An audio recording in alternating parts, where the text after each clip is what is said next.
You know what's messed up? You're sitting there, checking their story. Again. Even though they haven't texted you in 3 days.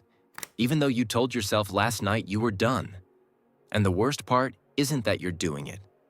The worst part is you don't even know why you can't stop. Because it's not like this person is even treating you that well. You know that. You're not blind. But something keeps pulling you back in. And no matter how many times your friends say, just move on, you can't. Today, I'm going to tell you exactly what that something is. And I promise you, by the end of this, you're going to understand yourself in a way you never have before. Let me paint you a picture. You talk every day, maybe even every night. You've seen each other, you've been close, real close, emotionally, physically, all of it. But if someone asks you, so what are you two? You freeze. You don't know what to say. Because there's no answer. There's no label. There's nothing official. And somehow you've convinced yourself that's okay. That it'll figure itself out. That maybe if you just don't push it, don't make it weird, don't ask for too much, it'll naturally turn into something real. So you wait, and you hope, and you read into every text, every reaction. Every time they post something, you analyze it like it's a code you need to crack. That's a situationship. And if you've lived that, you know there is nothing casual about it. It is one of the most emotionally exhausting things a person can go through. So why does it feel impossible to just walk away? Here's what's actually happening inside your head. And once you hear this, you can't unhear it. Think about vending machines. Nobody gets addicted to a vending machine. You put in $1, you get your chips, you walk away. Simple, predictable, no big deal. But a slot machine? That's different. Sometimes you win, sometimes you lose. You never know which one it's going to be. And that uncertainty, that not knowing, is exactly what makes people stand there for hours pulling that thing. Now replace the slot machine with your person. Some days they're everything. They're texting you first. They're showing up. They're making you feel like the most important person in their world. And then other days, cold, distant, leaving you on read like last night didn't happen. And your brain doesn't say, this is bad for me. Your brain says, I need to figure out how to get that good version back. So you try harder. You stay longer. You convince yourself that if you just find the right combination of words, the right moment, the right version of yourself, you'll unlock it. That's not love. That's an addiction.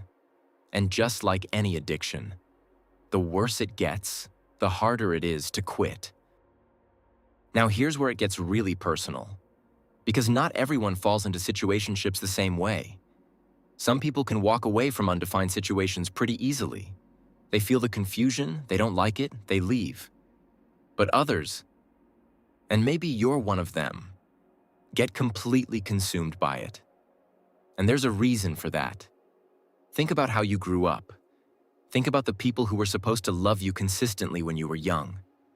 Were they always there? Or was their love something that came and went? Something you had to earn? Something that felt warm one day and cold the next?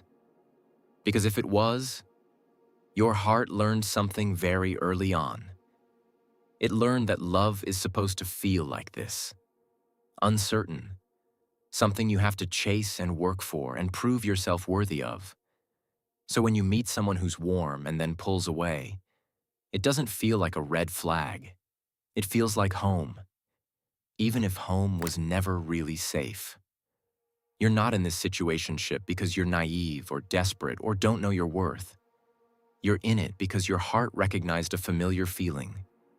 And familiar, even when it hurts, feels safer than the unknown.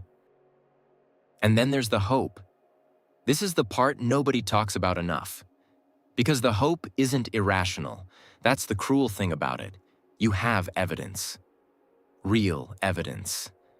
That night they showed up for you when everything was falling apart. That text they sent at 2 a.m. that said exactly what you needed to hear. That moment where they looked at you and something shifted and you both felt it. Those moments were real. You're not making them up. They happened. And so a part of your brain holds on to them like a promise, like proof that the good version of this exists. And if you're just patient enough, careful enough, if you don't push too hard or ask for too much, you'll get back there. But here's the thing about hope in a situationship. It doesn't free you. It traps you. Because every small good moment resets the clock. Every crumb of affection buys them another month of your time. And the longer you stay, the harder it becomes to leave. Not because things are getting better, but because you've poured so much of yourself into this that walking away starts to feel like losing everything you invested. And nobody wants to feel like they wasted their time. So you stay, and you hope, and the cycle continues. People who've never been in a situationship always say the same thing. Just leave. You deserve better. Why are you letting them do this to you? And you want to scream, because you know all of that. You've said it to yourself 100 times in the mirror. But they don't understand something that you do. And it's this. You can't break up with someone you were never officially with. There's no conversation to have, no clean ending, no moment where you get to say, this is over and have it mean something. You just stop. And then you're supposed to grieve something that the rest of the world doesn't even believe existed. Your friends say you weren't even together. Just move on. But you were together. In every way that actually matters when you're lying awake at 3 a.m. The feelings were real. The connection was real. The hope was real. And losing all of that, with no closure, no explanation, no ending, that doesn't just hurt. It haunts. Because your brain needs closure to heal. It needs a clear ending to start processing. And a situationship never gives you that. It just fades. It just stops. And you're left holding all this pain with nowhere to put it. You are not dramatic. You are not too sensitive.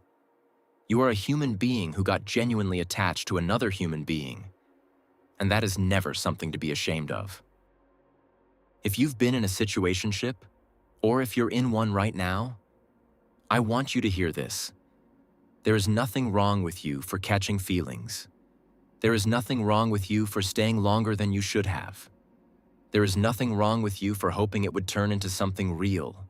That's not weakness. That's just what it looks like to love with your whole chest. And the world needs more people who love like that, not fewer.